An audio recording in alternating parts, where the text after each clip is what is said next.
Shalom saudara kasih Tuhan, kita berjumpa kembali dengan Renungan Sabda Bapa Surgawi. Hari ini kita akan merenungkan kebenaran Tuhan dari kitab Mazmur pasalnya yang ke-71 ayat 19 dan 20. Demikian firman Tuhan. Keadilanmu ya Allah sampai ke langit, Engkau yang telah melakukan hal-hal yang besar ya Allah, siapakah seperti Engkau? Engkau yang telah membuat aku mengalami banyak kesusahan dan malapetaka. Engkau akan menghidupkan aku kembali, dan dari samudera raya bumi Engkau akan menaikkan aku kembali. Saudara kasih Tuhan, tema firman Tuhan hari ini adalah pertolongan Tuhan memulihkan hidupku. Saudara kasih Tuhan, apa yang kita baca ini merupakan pengalaman Daud ketika Daud mengalami suatu pertolongan yang dari Tuhan.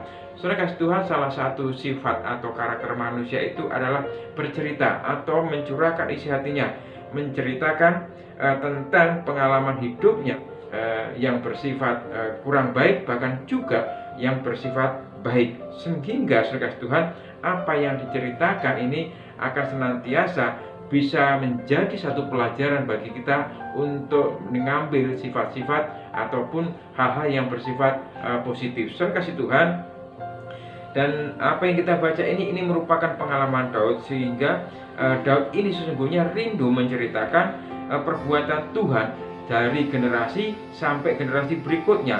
Kita bisa melihat di ayat 17 dan 18 dikatakan demikian. Ya Allah, Engkau telah mengajar aku sejak kecilku, dan sampai sekarang aku memberitakan perbuatan-perbuatan-Mu yang ajaib.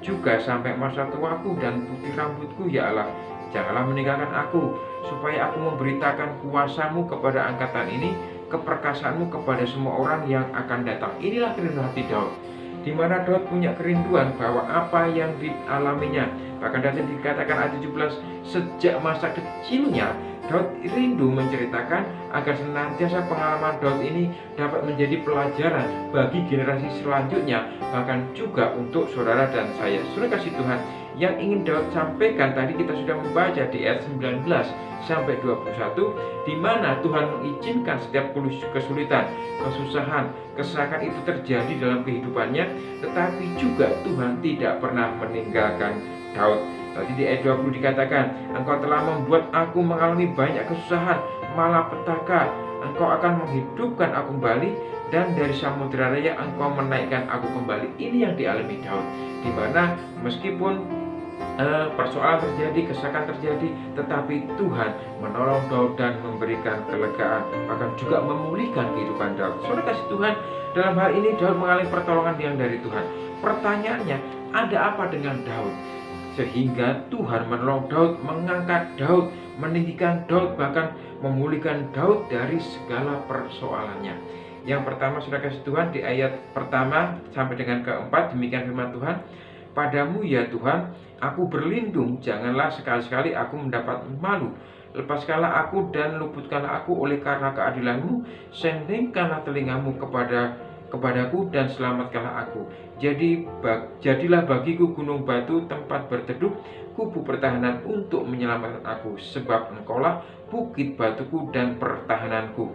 Ya Allah, luputkanlah aku dari tangan orang fasik, dari cengkeraman orang-orang lalim dan kejam. Saudara kasih Tuhan, ini merupakan pergumulan Daud, di mana Daud mengalami campur tangan Tuhan. Rupanya Daud ini menjadikan Tuhan sebagai tempat berlindung.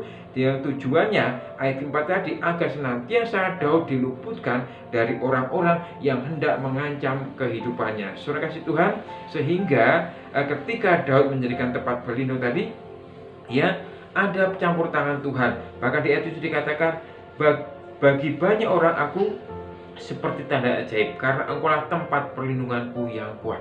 Tidak ada tempat lain untuk berlindung selain daripada Tuhan. Saudara kasih Tuhan, bahkan tadi di ayat 1 dikatakan sebagai tempat berlindung. Bahkan di ayat 3 dikatakan, jadilah bagiku gunung batu, tempat berteduh, kubu pertahanan untuk menyelamatkan aku. Ini yang saudara kasih Tuhan, yang menjadi kerinduan hati Daud, sehingga Daud mengalami suatu pertolongan yang dari Tuhan karena Daud menjadikan Tuhan sebagai tempat perlindungan. Yang kedua, saudara kasih Tuhan, di ayat 5 dikatakan, sebab Engkaulah harapanku ya Tuhan, kepercayaanku sejak masa mudaku. Kemudian ayat 6, Kepadamu lah aku bertobat mulai dari kandungan. Engkau telah mengeluarkan aku dari perut ibuku.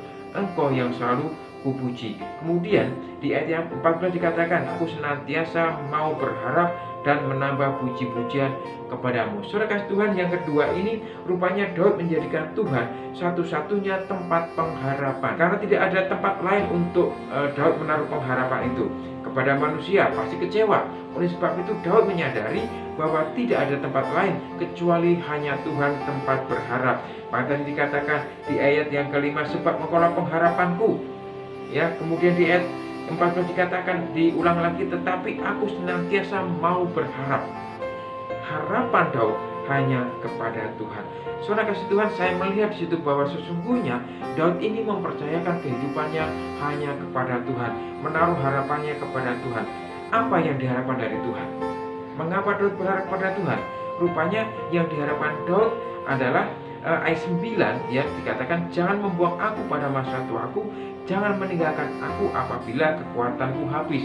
Rupanya Daud berharap agar senantiasa Tuhan menopang, Tuhan menolong, agar tidak dibuang, agar tidak ditinggalkan di masa tuanya. Bahkan di ayat yang ke-18 dikatakan sampai masa tuanya dia, sampai masa tua Daud. Sehingga apa yang dialami Daud ini senantiasa Tuhan campur tangan dan Tuhan melepaskan Daud. Saudara kasih Tuhan, yang kedua, jadikanlah Tuhan satu-satunya tempat pengharapan, tidak ada yang lain. Kemudian yang ketiga di ayat 8 dikatakan, mulutku penuh dengan puji-pujian kepadamu, dengan penghormatan kepadamu sepanjang hari. Kemudian ayat 14 diulang lagi ya, bagian B, dan menambah puji-pujian kepadamu. Ayat 14, tetapi aku senantiasa mau berharap dan menambah puji-pujian kepadamu. Saudara kasih Tuhan, ada di situ kita bisa melihat ada doa, pujian dan penyembahan kepada Tuhan. Daud berkata, mulutku penuh dengan pujian. Berarti Daud sedang memuji Tuhan. Di balik pujian itu pasti ada doa juga. Dan kita juga melihat ya, senantiasa Daud berharap. Dan bahkan di ayat 14, dan menambah puji-pujian kepadamu. Bahkan ayat 15 dikatakan, mulutku akan menceritakan keadilanmu. Saudara kasih Tuhan, saya melihat di situ bahwa sesungguhnya kehidupan Daud ini diwarnai dengan doa, pujian dan penyembahan. Artinya apa? Kehidupan Daud ini diwarnai dengan ibadah hanya kepada Tuhan. Saudara kasih Tuhan, dalam hal ini Daud mencurahkan isi hatinya kepada Tuhan dan memohon pertolongan yang dari Tuhan. Oleh sebab itu saudara Tuhan, dari apa yang menjadi pergumulan Daud menjadi ungkapan isi hati Daud, curahan isi hati Daud itu, sehingga muncullah ayat 22 dikatakan, aku pun menyanyikan syukur bagimu dengan menggambus atas kesetiaanmu ya Allahku, menyanyikan mazmur bagimu dengan kecapi ya yang kudus Israel. Bibirku bersorak-sorak senantiasa menyanyikan mazmur bagimu, juga jiwaku yang telah kau bebaskan. Lidahku juga menyebut-nyebut keadilanmu sepanjang hari, sebab akan mendapat malu dan tersipu-sipu orang yang mengikhtiarkan celakaku. Dampak dari Daud ini bergantung kepada Tuhan, menaruh pengharapannya hanya kepada Tuhan. Bahkan juga senantiasa Daud menjadikan Tuhan satu-satunya tempat perlindungan, ya, sehingga Daud mendapat kelepasan yang dari Tuhan. Apa yang telah diterima Daud dari Tuhan itu, sehingga Daud mengucap syukur kepada Tuhan seperti ayat 22. Aku pun mau menyanyikan syukur bagimu, mengucapkan syukur atas apa yang menjadi campur tangan Tuhan di dalam kehidupannya. Saudara kasih Tuhan, pengharapan kepada Allah tidak akan pernah sia-sia. Menggantungkan pengharapan itu hanya kepada Tuhan tidak akan pernah sia-sia. Ketika Daud menyaksikan pertolongan Tuhan, ketika Daud mengalami pertolongan Tuhan, campur tangan Tuhan, tidak lupa Daud juga mengucap syukur seperti di ayat 22 tadi, aku mau menyanyikan syukur bagimu. Saudara kasih Tuhan, kalau seandainya Tuhan sudah menjawab apa yang menjadi keduluan hati kita, bahkan juga memulihkan keadaan kita dari persoalan kita, janganlah berhenti untuk selalu mengucap syukur. Kesimpulan untuk hari ini, jika ingin menikmati, melihat, menyaksikan, bahkan rindu ingin menikmati pertolongan Tuhan dan pemulihan yang dari Tuhan, jadikanlah Tuhan sebagai tempat perlindungan. Hanya berharap pada Tuhan saja. Yang ketiga, warnai hidupmu dengan ibadah, doa, pujian dan penyembahan kepada Tuhan, dan jangan lupa untuk selalu mengucap syukur kepada Tuhan. Tundukkan hati dari hadapan Tuhan. Kami bersyukur Tuhan buat kasih setiamu, pertolonganmu atas apa yang terjadi dalam kehidupan kami.